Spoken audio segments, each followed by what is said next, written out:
Hi everyone, this is Balázs from RacingBrick. A few months ago I made a video about Mattel Brick Shop and what cars can we expect from the company. If you haven't seen that one, it's worth starting there for some background information. Back then I pre-ordered two cars from a European retailer with shipping promised for July, which later slipped to September for some reason. Since I wanted to try at least one build as soon as possible, I found the Corvette Grand Sport on Amazon Germany, bought it, and here it is. The box looks great, full of details, the car on the front, age rating 10+, and 918 pieces. On top there's a cutout for the Hot Wheels car and the metal parts, plus licensed American racing wheel covers, lots of cool touches.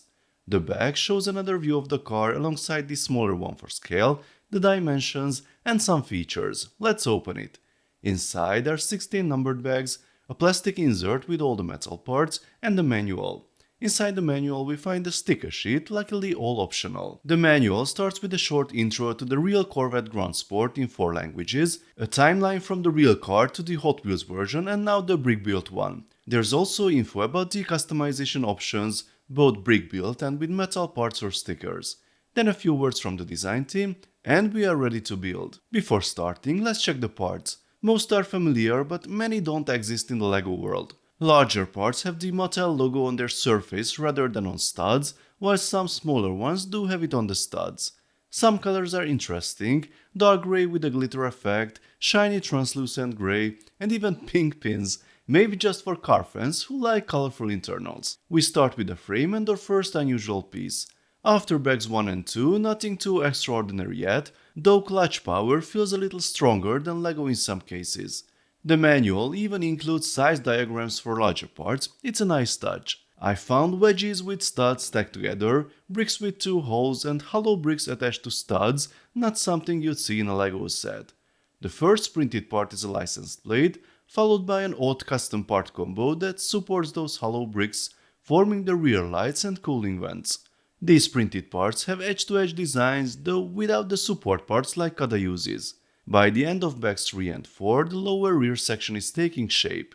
This looks like a completely bespoke piece that fits here. And that's not all, most of the parts here look unique to replicate the correct shapes of the car.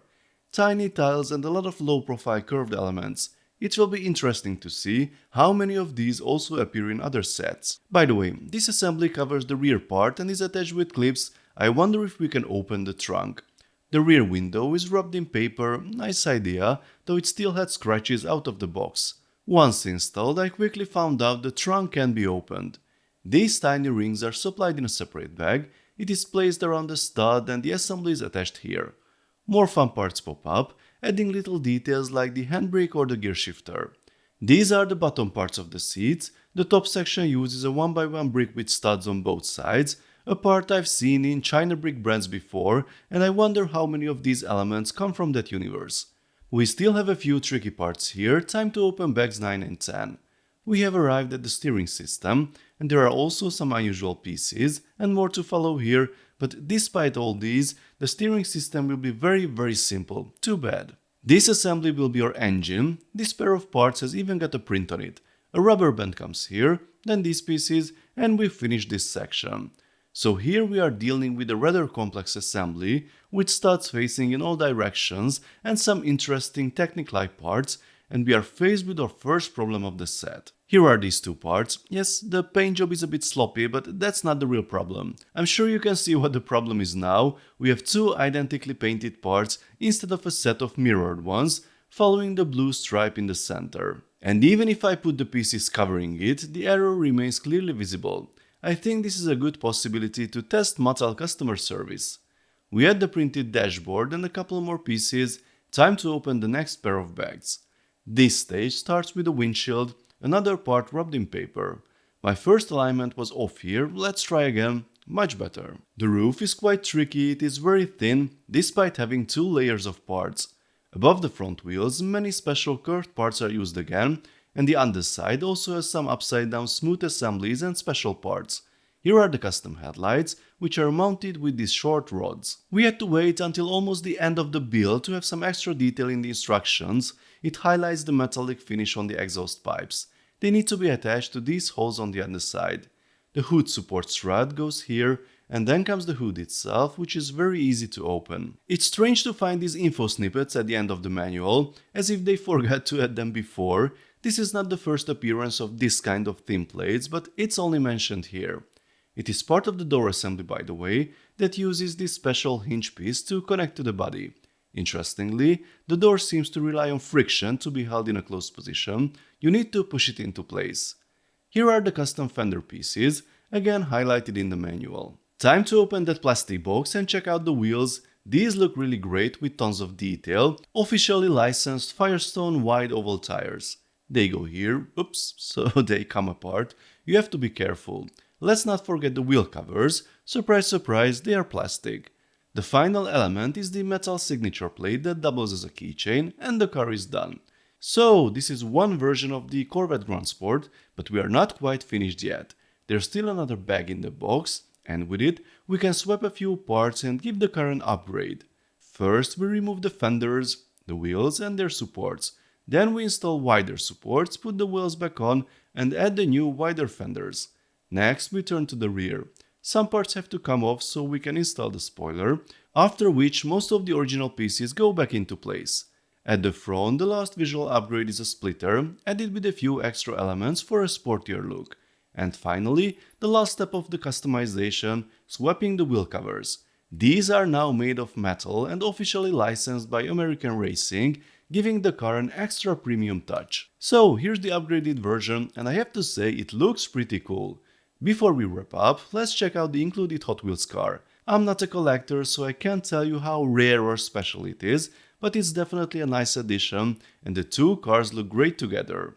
I could also apply the stickers, but they are completely optional. Fun fact, some licenses printed on the box like Pennzoil or Edelbrock only apply to these stickers. Now about the features. The hood opens easily, actually a bit too easily. The hinge has no friction, so if you tilt the car, the hood just falls open. Inside there's a nicely detailed engine bay.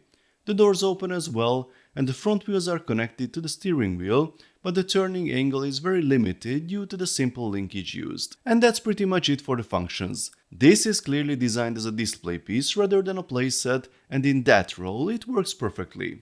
The model has a lot of nice details, smooth curves all around, front and rear windows that add realism, and a good number of custom parts to achieve the shape. Of course, there are a few drawbacks. The color error on the front is the most noticeable flaw, and the windshield wasn't spotless out of the box. Still, overall, I enjoyed the build and the part quality was solid. The building experience is different from LEGO. Connections feel tighter, some pieces require more force to assemble, and you encounter techniques you wouldn't see in a LEGO manual. Speaking of LEGO, the obvious comparison is with their Icons or Creator Expert car line. Here are a few of them next to the Corvette. The scale is different, this one is 1:16, while LEGO's display cars usually sit between 1:12 and 1:14. Despite being smaller, the Corvette looks more authentic than the LEGO cars thanks to its many custom elements. Whether that's a positive or negative will depend on your priorities. Some will love the accuracy, while others prefer LEGO's creative part usage and system-based building. Yes, this works better in some cases and worse in others, but as I mentioned earlier, perhaps not all of these licensed cars should have been released as a LEGO set. Now let's talk price. This set with the car, the Hot Wheels model, the metal parts, customization options and extra stickers cost me €52 on Amazon Germany. The official retail price is $50 in the US, though it's sold out, you can find it around $54 on Amazon.com. By comparison, LEGO Icons cars usually cost more than double that, sometimes triple, and even the smaller Speed Champions cars are only about half the price. So yes, the pricing is aggressive and you get a lot for your money. But I still don't think these or the other Mattel Brickshop sets pose a direct threat to LEGO for a couple of reasons. First, availability. LEGO sets are sold almost everywhere, dedicated stores, toy shops and countless online retailers. If a set is released, I can find it easily. Mattel Brickshop cars, on the other hand, sold out quickly on the official site. As I mentioned earlier, I pre-ordered mine at reveal time from a European retailer with a July ship date and I still haven't heard anything. Meanwhile, I see some models pop up randomly in unrelated stores. Even Mattel's own Amazon store only lists 2 of the 7 released cars. If Mattel wants these to succeed, they need to fix the distribution. Second, the build philosophy. The build was fine with a few clever touches, but most of the interesting shapes come from unique parts that don't exist in the LEGO system. The focus is clearly on accurate looks, not on creative problem solving with existing elements. That's not inherently better or worse, it's just a different approach that will appeal to a different audience. I'm looking forward to building some of the other cars and seeing what Mattel brings in 2026. At the same time, I hope LEGO stays true to the creativity that made them great and doesn't feel pressure to mimic the look of diecast models and hopefully focuses more on non-licensed sets. So folks, that was my review of the Mattel Brickshop Corvette Grand Sport. Please share your thoughts in the comments section, and if you enjoyed this video, please give it a thumbs up. And don't forget to subscribe with notifications, as more exciting LEGO videos are coming soon. See you next time, bye bye.